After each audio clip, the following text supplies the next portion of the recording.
കർണാടകയിലെ JDS നേതാവും NDA Lok Sabha സ്ഥാനാർത്ഥിയുമായ Prajwal രേവണ്ണയ്ക്കെതിരെ വീണ്ടും കേസ് വന്നിരിക്കുന്നു. JDS പ്രാദേശിക നേതാവായ യുവതിയുടെ ലൈംഗിക പീഡന പരാതിയിലാണ് കേസെടുത്തിരിക്കുന്നത്.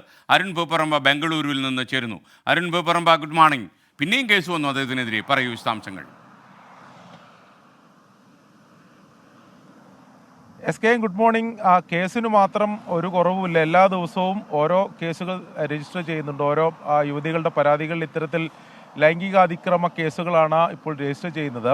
അന്വേഷണ സംഘം നേരത്തെ ഈ പ്രജ്വൽ രേവണ്ണയുടെ ലൈംഗിക അതിക്രമവുമായി ബന്ധപ്പെട്ട് പുറത്തു വന്ന ദൃശ്യങ്ങളിലുള്ള ആ സ്ത്രീകളെ അവരെ അന്വേഷിച്ച് കണ്ടെത്തി അവരുടെ മൊഴി രേഖപ്പെടുത്തുന്ന രീതിയാണ് ഇപ്പോൾ അന്വേഷണത്തിൽ ഉള്ളത്. എന്നാൽ പല സ്ത്രീകളും അതിക്രമത്തിന് ഇരയായ സ്ത്രീകൾ തന്നെ പോലീസിനെ ബന്ധപ്പെട്ട് പരാതി നൽകാൻ തയ്യാറാവുന്നില്ല എന്നതാണ് അന്വേഷണ സംഘം പറയുന്നത്. നിലവിൽ 3 പരാതികൾ, അതായത് അന്വേഷണ സംഘത്തിന് മുമ്പാകെ റിട്ടേൺ പരാതികളായിട്ട് 3 പരാതികളാണ് വന്നിട്ടുള്ളത്. അതിൽ നേരത്തെ ആദ്യം പരാതി നൽകിയത് ഇവരുടെ തന്നെ വീട്ടു ജോലിക്കാരിയായിട്ടുള്ള യുവതി. പിന്നീട് ഇന്നലെ മൈസൂരു KR നഗർ പോലീസ് സ്റ്റേഷനിൽ ഒരു പരാതി ലഭിച്ചു. ഇതിപ്പോൾ ഒരു പരാതി കൂടി ഇപ്പോൾ ലഭിച്ചിരിക്കുകയാണ്. ആ പരാതിയിലും അന്വേഷണ സംഘം കേസെടുത്തിട്ടുണ്ട്. ഇത് JDSന്റെ തന്നെ പ്രാദേശിക നേതാവായിട്ടുള്ള ഒരു യുവതിയാണ് പരാതി നൽകിയത്.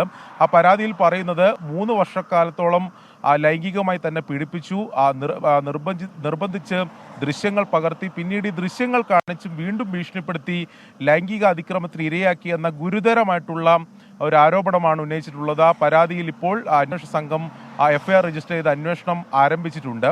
മറ്റൊരു പ്രധാനപ്പെട്ട കാര്യം, ഈ പ്രജ്വൽ രേവണ്ണയുടെ പിതാവ് HD രേവണ്ണയ്ക്കും ഈ കുരുക്ക് മുറുകുകയാണ്.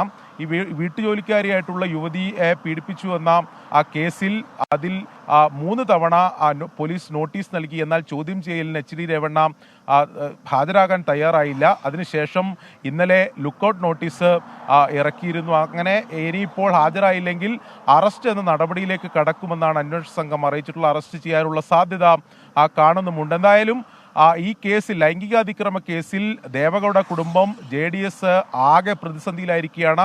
പ്രജ്വൽ രേവണ്ണയെ നാട്ടിലെത്തിക്കുന്നതിന് വേണ്ടിയുള്ള ഊർജിതമായിട്ടുള്ള ശ്രമം അന്വേഷണ സംഘം തുടരുകയാണ്. എന്നാൽ എപ്പോൾ നാട്ടിലെത്തുമെന്ന കാര്യത്തിൽ നിലവിൽ വ്യക്തതയില്ല. അതിനിടയിലാണ് ഇപ്പോൾ പ്രജ്വലിന്റെ പിതാവ് രേവണ്ണയ്ക്കും കുരുക്കുമുറുകുന്ന സാഹചര്യമുള്ളത്. SK. Okay, thank you.